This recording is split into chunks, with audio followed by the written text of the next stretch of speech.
Ես կարծում եմ ոլորտի տարբերություն ձեր գործընկեր Արծվիկ Մինասյանի ավելի լավ եմ կառավարում, որովհետև երբ որ ինքն էր ոլորտի պատասխանատու նախարարը, ջրառը եղել է Սևանից ոչ թե 183, ինչպես իմ ժամանակ, այլ եղել է 265 միլիոն խորանարդ մետր, դրա համար ճիշտ կանեք այդ հարցերի զգալի մասը Արծվիկ Մինասյանին տակ։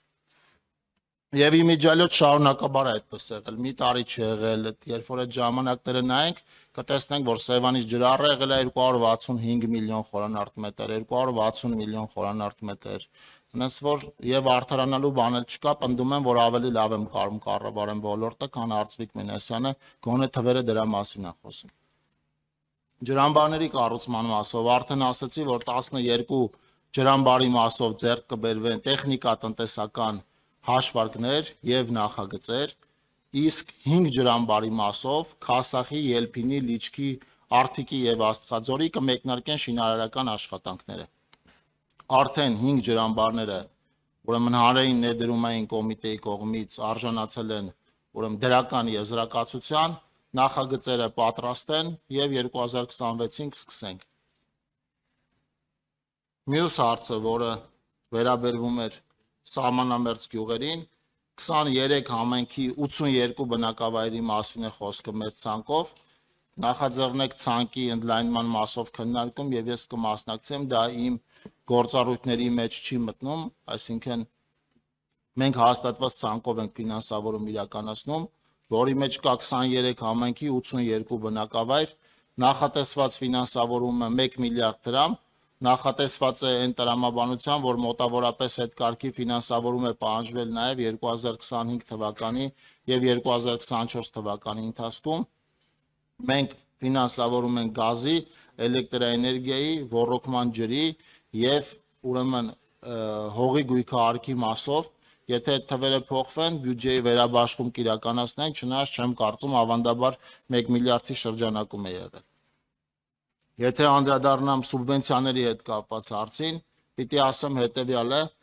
որ մենք 2022 թվականից սկսած ունենք աշխատանքներ, որոնք ընթացքի մեջ են գտնվում, այդ աշխատանքները օրենքով սահմանված կարգով են երկարացվել եւ մենք կամ չեն երկարացվել, այսինքն օրացիային գրաֆիկի մեջ գտնվող աշխատանքներ են, կամ երկարացվել են օրենքով սահմանված կարգով։ Մոտավորապես այդպիսի աշխատանքների ծավալը, եթե ներառենք նաև 2025 թվականի աշխատանքները, իրենք ենթադրում են, որ պիտի 100 միլիարդ դրամը գերազանցեն, բայց կարծում եմ դա բնական է եւ տրամաբանական, որտեղ 2025 թվականին օրինակ 5 օր առաջ միջգերատեսչական հանձնաժողովը հայտ է հաստատել, որի արժեքը էլի ձեր ասած թվի մեջ լինելու է։ Այսինքն այս ծրագրերը ոչ թե չեն իրականացվում, այլ այս ծրագրերը իրականացվում են, այս ծրագրերից որոշների մասով մենք արդեն պետական մասի 15 միլիարդ համաֆինանսավորում ունենք բաց թողած 2025 թվականի ընթացքում, այսինքն այդքան վճարել ենք, 3 մարզպետների հետ աշխատանքային քննարկում ենք իրականացել, որի ընթացքում ըստ մեր հաշվարկների եւս 20 միլիարդ դրամի պետական մասի համաֆինանսավորում կանենք,